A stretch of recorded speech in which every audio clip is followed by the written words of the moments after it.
बोली कि बुढ़िया कैसी थी, हम लोगों के साथ छल किया। हेलो दोस्तों, एक त्रिपाठी जी थे, काफ़ी भरा पूरा परिवार था उनका और कुछ दिन पहले वो पूरा परिवार को छोड़ चल बसे। ऐसे में उनकी कुछ दिन बाद पत्नी संविदा इस सारी प्रॉपर्टी का मालिक हो गई। उनकी 2 बहुएं थीं, काफ़ी सेवा किया करती थी, दिन भर में 3 बार तेल लगाती थी। उसके बाद दिन भर पूछा करती थी, माँ कुछ चाहिए तो बोलिएगा। संविदा के 2 बेटे थे, दोनों साथ आए। एक दिन बैठ कर के बात विमर्श किया, माँ को पोट लिया, मीन्स बहला फुसला करके सारा प्रॉपर्टी अपने नाम करवा लिया। फिर उसके बाद संविदा का हाल दूध की मक्खी के जैसा हो गया और फिर संविदा को कोई पूछने वाला तक नहीं कि खाए कि नहीं।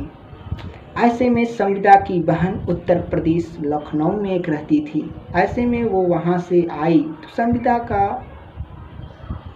कंडीशन देखी तो ऐसे में उससे रहा नहीं गया, आँख से आंसू आ गए उसे हाल देख करके संविदा का। ऐसे में वो उत्तर प्रदेश लखनऊ फिर से वापस चली गई। वहाँ पर जा कर के सोचा कि बहन का हाल बेहाल है, ऐसे में मैं क्या कर सकती हूँ। ऐसे में उसने यही किया कि पीतल का सामान खरीद करके उस पर सोने का परत मतलब पानी चढ़वा दिया और फिर संविदा के यहाँ आई उत्तर प्रदेश से बिहार। उसको सारे परिवार के सामने दी तो सारा परिवार का नज़र उस पर्स पर पड़ा, उस बैग पर पड़ा। ऐसे में फिर से संविदा का सेवा शुरू हो गया पहले की तरह, पहले से 2 गुना।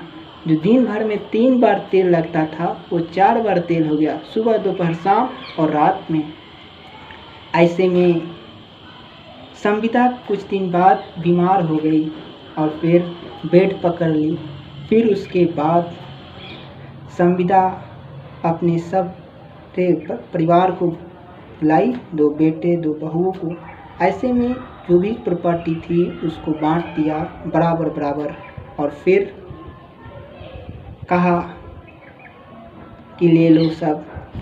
फिर शाम होते होते संविदा इस दुनिया को अलविदा कहती। ऐसे में कुछ दिन बाद संविदा की बहू और बेटा सभी लोग ज्वेलरी शॉप गए, ज्वेलर्स के दुकान पर। तो संविदा जो उन्होंने सामान दिया था उसको सुनार के पास दिया गया। सुनार कहा कि पूरी इसकी कीमत 700 रुपये है। ऐसे में सारे लोग सदमे में आ गए, सभी लोग कुछ ना कुछ बोला। बहू बोली कि बुढ़िया कैसी थी, हम लोगों के साथ छल किया, ऐसा शब्द का इस्तेमाल किया गया बूढ़ी की बहू के द्वारा। आप समझ सकते हैं दोस्तों